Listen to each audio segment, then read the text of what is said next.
Bulletin की शुरुआत आज की बड़ी खबर के साथ करेंगे। जुनूबी कश्मीर के पुलवामा में सिक्योरिटी फोर्सेस के साथ एनकाउंटर में लश्कर-ए-तैयबा के कमांडर समेत 3 मिलिटेंट हलाक हुए हैं।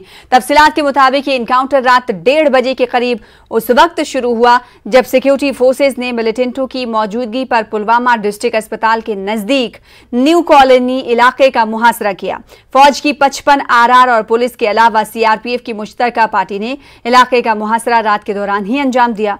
इस दौरान एक रिहायशी मकान में छुपे मिलिटेंटों को फोर्सेस ने खुद सुपुर्दगी की पेशकश भी की, लेकिन मिलिटेंटों ने सिक्योरिटी फोर्सेस पर ग्रेनेड दागा और गोलियों के कुछ राउंड चलाए।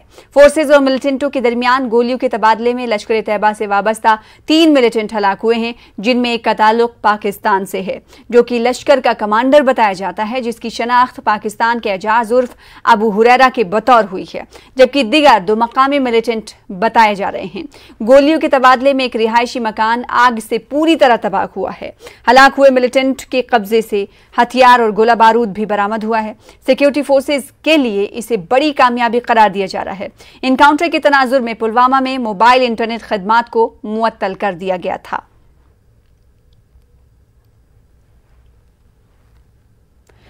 पुलवामा कस्बे में पेश आए एनकाउंटर के दौरान इंतजामिया की जानिब से पूरे कस्बा पुलवामा में एहतियात के तौर पर दफा 144 का निफाज किया गया था। कस्बा पुलवामा में सभी आने और जाने वाले रास्तों को सील कर दिया गया था। कस्बा पुलवामा में तमाम कारोबारी सरगर्मियां भी आज मुअत्तल रहीं।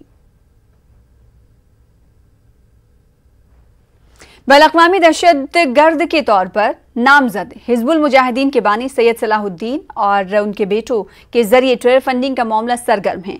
एनआईए दहशतगर्दों को माली मदद फराहम करने के मामले की जांच कर रही है। क्या है पूरा मामला, समझिए इस तफसील में।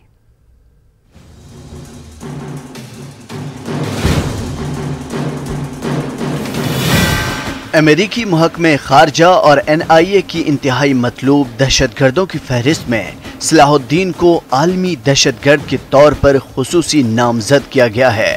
लॉ इन्फोर्समेंट एजेंसी के जराये के मुताबिक हिजबुल मुजाहिदीन के बानी सैयद सलाहुद्दीन के बेटे सैयद अहमद शकील और शाहिद यूसुफ दहशतगर्दी की माली एआनत में सरगर्म अमल थे और उनके खिलाफ तमाम शवाहिद भी मौजूद थे, लेकिन हुकूमत साजगार होने की वजह से हक़ाइक़ दबा दिए गए और सबूत दफन कर दिए गए।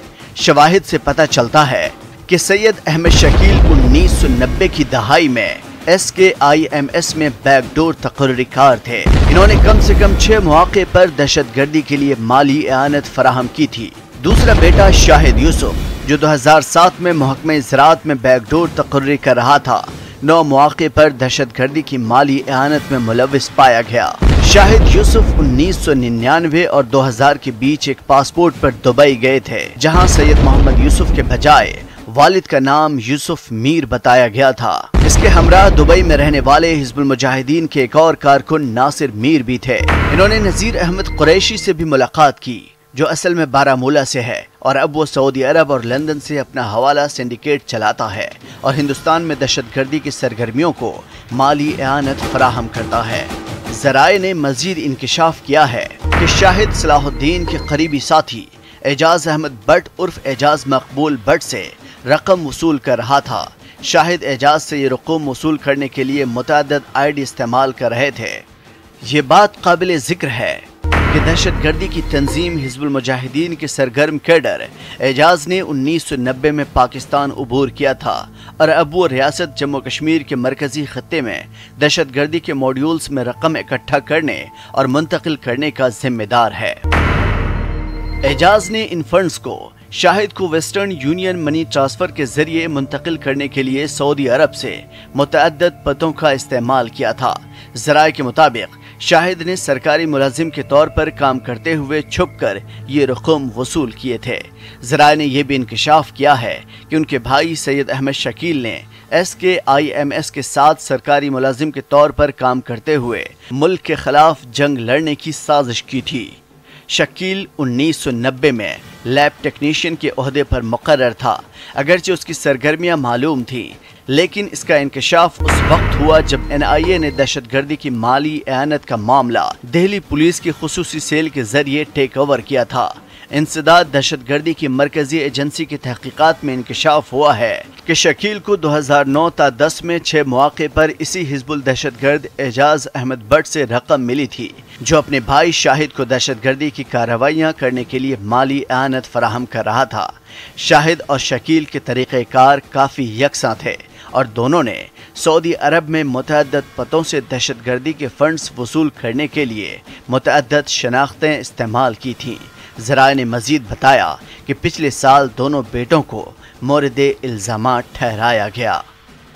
Bureau report, news 18 Urdu. Anantnag के दामजन काजीगुंड इलाके में गुज़िश्ता रात पुलिस और सिक्योरिटी फोर्सेज ने सड़क के किनारे एक आईईडी को बरामद किया, जिसके बाद बम डिस्पोजल स्क्वाड को तलब करते हुए आईईडी को नाकारा बना दिया गया। ये आईईडी जम्मू श्रीनगर कौमी शाहरा के नजदीक ही नस्ब की गई थी। पुलिस के मुताबिक आईईडी को नाकारा बनाकर एक बड़ा हादसा टाला गया है। पुलिस ने इस ज़िम्न में मामला दर्ज करके मजीद तहकीकात शुरू कर दी है।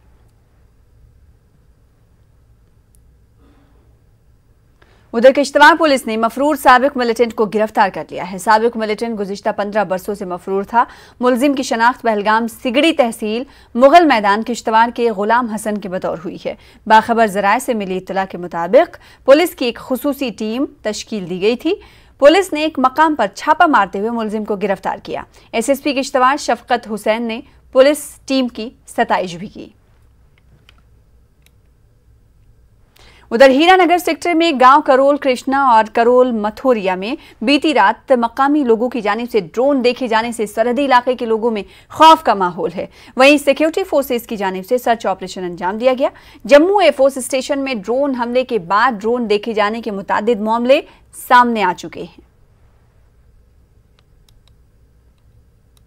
एक ड्रोन निकला है रात 9:45 पे करोल माथरे के नीचे एक पाकिस्तान का करोल पंगा पड़ता है, वहाँ से वो करोल पंगा से आया और वहाँ से आईबी को क्रॉस करते हुए करोल माथरे के ऊपर से आगे को बढ़ गया।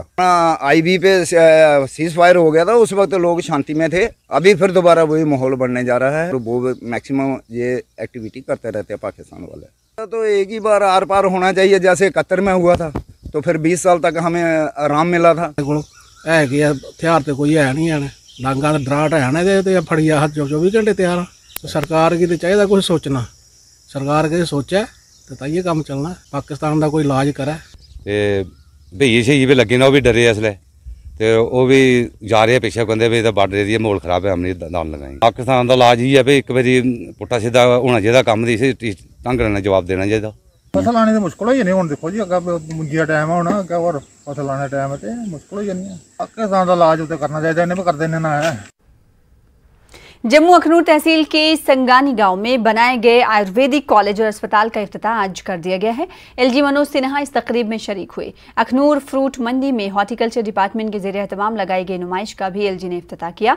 यहाँ कई किस्म के पौधों, फूलों और फलों के स्टॉल्स लगाए गए और दीगर तकनीकी मशीनों को मुशाहिदे और फरोख्त के लिए रखा गया। एलजी मनोज सिन्हा ने यहाँ 3 किताबें और एक डिजिटल ऐप लॉन्च की। इस तकरीब में अपने खिताब के दौरान एलजी ने बताया कि किसानों और बागबानों के लिए हुकूमत की तरफ से कई स्कीमें चलाई जा रही हैं। इन्होंने मुख्तलिफ स्कीमों की जानकारी लोगों को फराहम की। एलजी के मुताबिक काश्तकारों की आमदनी बढ़ाने के लिए हर मुमकिन मदद पहुंचाई जा रही है। इस दौरान इन्होंने कुछ किसानों की मिसालें भी दी। एलजी ने कहा कि कड़ी मेहनत से कुछ किसानों ने अपनी आमदनी 4 गुना से भी ज्यादा बढ़ा ली है। लेफ्टिनेंट गवर्नर साढ़े जेडे उप राज्यपाल महोदय आदरणीय मनोज सिन्हा जी वो अखनूर आए दे, उन्हें बड़िया योजना का इतना शुभारंभ भी किया है और कन्ने कन्ने किसानी की ज़्यादा को ज़्यादा लाभ कि'यां मिल सके वो उपर भी चर्चा जी की है। और अच्छा लगा कि भाई हार्टिकल्चर डिपार्टमेंट ने जो साढ़े एग्रीकल्चर के कमिश्नर सैकटरी ने अपने नवीन चौधरी जी, उन्हें भी बड़ी मेहनत और लगन कन्नै पिछले 2 सालों का काम किया है। और तुसें देखा होना कि भाई साढ़े इस क्षेत्र च हूँ एक सैलाब जिहा इस बागवानी के क्षेत्र च जिहड़ा है आया है और बहुत अच्छा लगता है। अस चाहते हैं कि आने वाले दिन किसान जिहड़े अपनी आमदनी दोगुनी कर। वादी में कोविड की सूरत हाल काफी बेहतर हो जाने के बाद रेल खिदमात जुज़वी तौर से बहाल कर दी गई है। अब बारामुल्ला बडगाम रेल सर्विस भी आज से शुरू हो गई है। रेलवे के मुताबिक सुबह 8 बजे से बारामुल्ला से ट्रेन रवाना होगी। रेलवे ने बताया है कि वस्ती कश्मीर में बडगाम से जुनूब में बानिहाल तक पहले से चालू ट्रेन सर्विस को बारामुल्ला तक तौसी दी गई है।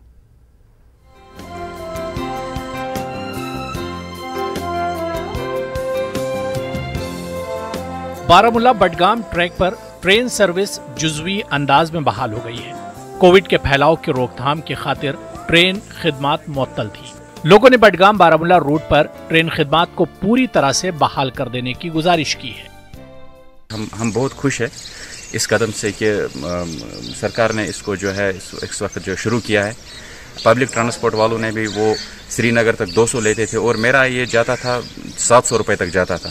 हम बड़े आराम से जाते थे, कोविड से पहले 50 रुपये पर हम आ जाते थे। लेकिन अब हम शुक्रगुजार है गवर्नमेंट के। लेकिन हम एक रिक्वेस्ट करना चाहते हैं आपकी वसादत से कि अगर जो है इन्होंने यहाँ से एक ही ट्रेन रखी है सुबह 8 बजे और वहाँ से श्रीनगर से 1 बजे एक ट्रेन रखी है, तो हम रिक्वेस्ट करते हैं जो साहिब इक़्तिदार इस वक्त गवर्नमेंट है कि मेहरबानी करके वो इसकी तरफ जो है ध्यान दे दे। थोड़ा सा यहाँ से भी 1-2 ट्रेन और वहाँ से भी थोड़ी टाइमिंग की जो है वो चेंज करते तो हमारे लिए सहूलियत होगी। लगभग 22 माह के बाद बारामूला रेलवे स्टेशन पर गहमा गहमी के मनाजिर देखे गए।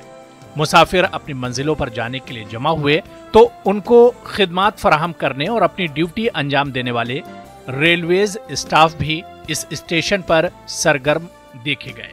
लोगों ने बताया कि ट्रेन में सफर के लिए अब उन्हें कोविड SOPs पर अमल करना होगा। और दूसरी बात है कि फेयर बहुत ज़्यादा लगता है वहाँ पे, मतलब कि डबल ट्रिपल देना पड़ता है। यहाँ पे फेयर भी बहुत कम है और आसानी से पहुँच जाते हैं। और दूसरी बात हमें कि मास्क और सैनिटाइजर जो है उसका ध्यान रखना है कि मास्क पहनना है, सैनिटाइजर हमेशा साथ में रखना चाहिए हमें। और बाकी लोगों को भी अवेयर करना चाहिए इस चीज़ के लिए जो लोग नहीं पहनते हैं और जो लोग हमारे साथ ट्रेवल कर रहे हैं। हमने गवर्नमेंट की बहुत शुक्रगुजार किया। इन्होंने गाड़ी एक छोड़ के और 2 गाड़ी और छोड़नी चाहिए कि अपने सफर लोग कर रहे हैं अपने अपनी जगह में कि कोविड बीमारी जो वो खत्म हो गई है। अब हम इसकी मजबूर है कि हमको गाड़ी 2 छोड़ना है और भी हम कई जगह पे पहुंच सकेगा। ये हम बहुत शुक्रगुजार गवर्नमेंट का।